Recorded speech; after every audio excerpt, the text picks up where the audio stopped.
nationwide are struggling to read just at a basic level. The White House is hoping to reverse that trend. Second Lady Usha Vance has put together a summer reading challenge, encouraging our children across the country to read 12 books this summer. Second Lady Usha Vance joins us now with more. Good morning to you.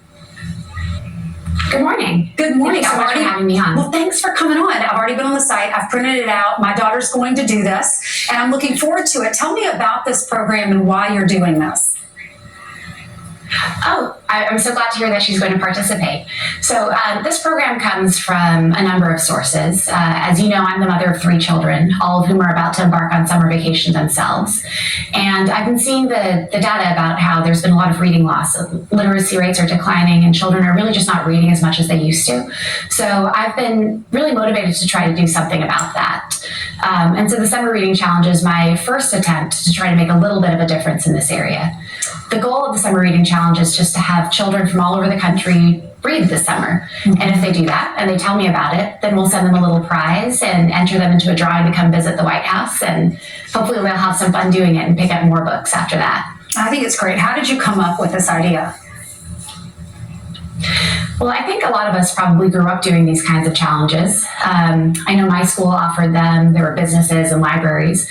So it's something that's been on my mind. But I'm not aware of one that's just sort of equally accessible to children all over the country. Mm-hmm. And I thought it might be nice to use the platform that I have in this role to try to make that possible.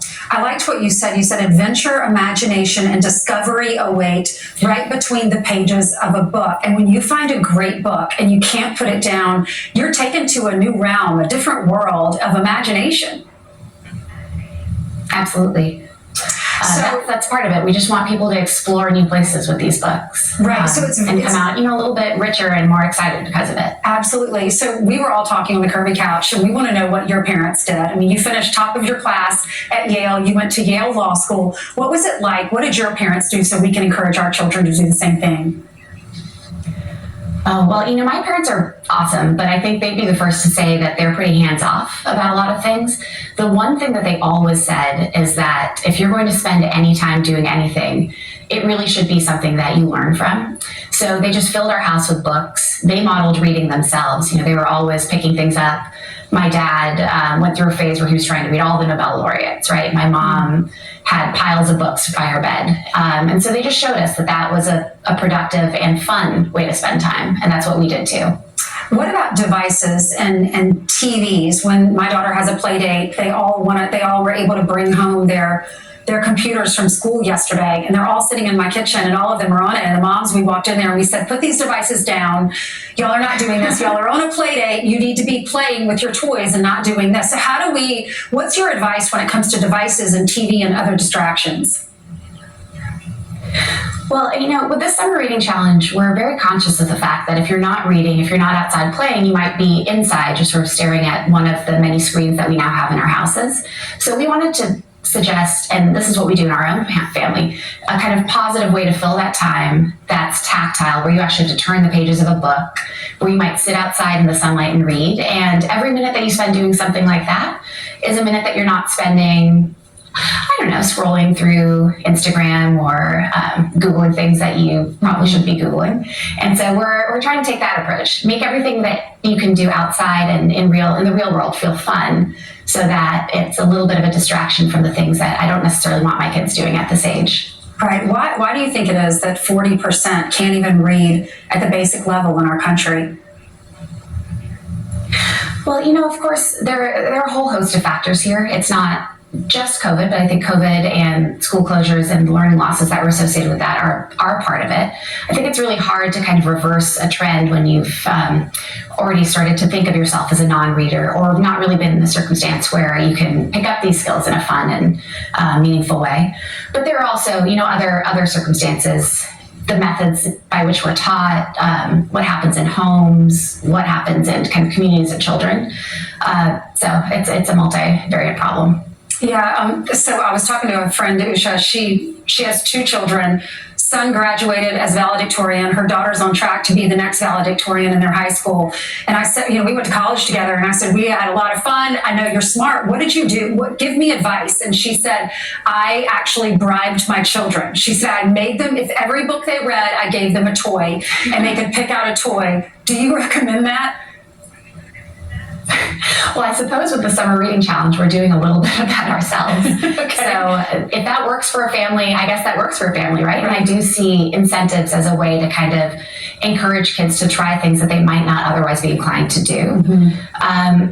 But I do think that the other piece of the puzzle is just showing that you value this and making it seem like something that you want to do for yourself, that your children should want to do for themselves, and showing them what they can discover, finding the right books, finding the right intellectual incentives maybe to pick up new things and try things that seem a little hard. So in our case, that means sometimes filling our shelves with things that I'd rather not read myself, but that I know my kids are going to pick up because it's about the next cool thing in their lives. Insects right now for my little guys, dinosaurs when my kids were younger, and different topics as they age. Yeah, that's great advice. All right, so I went on the website, and it is wh.gov/read. It's very simple. You just click on the site, and you can print out. Now, Usha, do we print this out, or do we fill it out on the computer?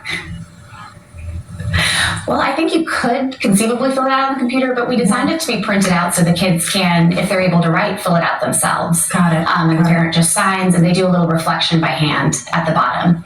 And then you scan it and send it back to us, and we'll take it from there. Yeah, it's great. There's student information with name of school, your address. Then there's the parent information. Then there's a consent that the parent signs. And on the next page, it just looks like this. It's a reading log. They fill out the names of their books, the authors, and at the bottom in this box, they can draw a picture with a brief reflection of their favorite book. So it's not a reflection on every single book. Some of the little kids aren't able to do that, but you could draw a picture or whatever's age appropriate for that. Tell me a little bit more about this initiative and what your goal is as a second lady. Well, the way that I'm thinking about it is that I'm aware of these kind of bigger problems, right? The decline in reading scores, the persistent problems, summer learning loss, and so on. And my goal is to try to come up with small ways in which I can use my platform to counteract some of those issues. I don't think that the summer reading challenge certainly is like the end-all be-all here. In my mind, it's more of a proof of concept. We're trying to make things work. We're going to see how they work. If they're successful, then we'll try to build on them and do it again next year, maybe in even a bigger form. But we're going to try a number of things over the course of the year and try to understand what really makes a difference. So you'll be seeing more from us soon. Okay, wonderful. So your children are encouraged to read 12 books this summer. It's for K through 8, June 1st. So started a few days ago through September 5th. And then you just go on this website, fill out the forms, turn it in, and then you will get a certificate from Usha Vance from the White House, and you will get a small prize and a chance to go to Washington. I think one person will be selected to go to Washington who participated with Chaperone and CDC. Thank you so much, Usha, for being on with us. God bless you. Thank you. Thank you.